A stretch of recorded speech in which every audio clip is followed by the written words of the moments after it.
যখনই আমি আমার মায়ের বাড়িতে আসি তখনই আমার মা আমাকে রান্না করতে বসিয়ে দেয়। কেন এরকমটা করে আমার মা, আজ সেটাই আপনাদেরকে শোনাবো। আমার মেয়ে হওয়ার পর থেকে আমার মা সবসময় আমাকে রান্না করতে বসায় দেয়, কারণ আমার মা একটু সময় চায় যেন আমার মেয়েকে নিয়ে থাকতে পারে। আমি যখন রান্না করব সেই সময়টুকুর ফাঁকে আমার মা আমার মেয়েকে নিয়ে থাকবে।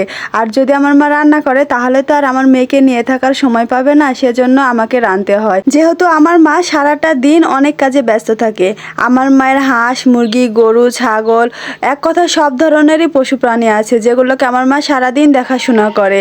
তাই আমার মা অনেক ব্যস্তর কারণে আমার মেয়েকে নেওয়ার সুযোগ কম পায়। তাই আমি যতটুকু কাজ করি আমার মায়ের হেল্প করে দিই, ওইটুকু সময়ের মধ্যে আমার মা আমার মেয়েকে নিয়ে থাকতে পারে। যেহেতু আমরা গ্রামের মানুষ সেহেতু আমাদেরকে হাঁস মুরগির লালন পালন করেই চলতে হয়, আর আমার মা এগুলো লালন পালন করতে খুব পছন্দ করে।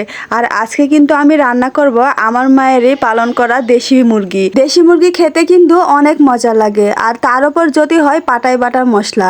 আমার মা কিন্তু মশলা বেটেছে পাটায়, তার সাথে কিন্তু মরিচও বেটেছে পাটায়। পাটায় বাটা মরিচের গুঁড়ার ঝাল কিন্তু অসাধারণ খেতে। আর আমার মায়ের এই দেশি মুরগিটা ধরতে আমার কিন্তু অনেক কষ্ট হয়েছে, কারণ জ্যান্ত মুরগি ধরা কিন্তু অতটাও সহজ না। তো শেষমেশ অনেক কষ্টের পরে মুরগিটা ধরে তাকে জবাই দিয়ে মাংস কেটে এখন আমি রান্না করছি। দেশি মুরগির মাংস অল্প হলেও খেতে কিন্তু অনেক স্বাদ হয়। যেহেতু হঠাৎ করে কাউকে না বলেই চলে এসেছি, যার কারণে মুরগিটা এইভাবে ধরতে হলো কষ্ট করে। তা না হলে কিন্তু আমার মাকে বলে আসলে আমার মা আগে থেকে কিন্তু মুরগিটা ধরে রাখতো। তো কি করব বলেন, হঠাৎ করে এসেছি, একটু তো কষ্ট করতেই হবে।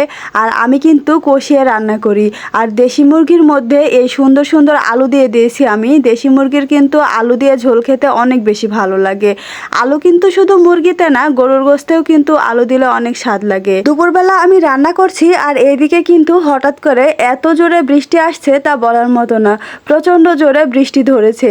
আর আসলে সত্যি বলতে সকাল থেকে কিন্তু মেঘ মেঘ হচ্ছিল, আর এত পরিমাণ গরম ধরছিল, অসম্ভব গরম পড়ছিল। আর গরমের কারণেই বোঝা যাচ্ছিল যে আজকে মনে হয় বৃষ্টি হবে, তার কারণে এতটা গরম ধরেছে। এই প্রচণ্ড বৃষ্টিতে আমার আব্বু কিন্তু পুরোটাই ভিজে গেছে। আর এদিকে আমার কষিয়ে রান্না করা মুরগির মাংস প্রায় শেষের পথে। রান্না করছিলাম আর ভাবছিলাম যে বৃষ্টির দিনে দেশি মুরগির ঝোল খেতে কিন্তু বেশ ভালোই লাগবে। আসলে আমার একার না, শুধু এটা প্রত্যেকেরই মনে হয় যে বৃষ্টির দিনে কিছু ভালো মন্দ খেলে বেশ ভালোই হয়। আর এত পরিমাণ বৃষ্টি ধরেছে, আমার মায়ের এই হাঁসগুলো কিন্তু হারিয়ে যাচ্ছিল। বৃষ্টি ধরলে কিন্তু হাঁস হারিয়ে যায়, তাই আমার মা মাথায় মাথল দিয়ে এই হাঁসগুলো খুঁজে নিয়ে এসেছে। বললাম না আপনাদের, আমার মা অনেক ব্যস্ত।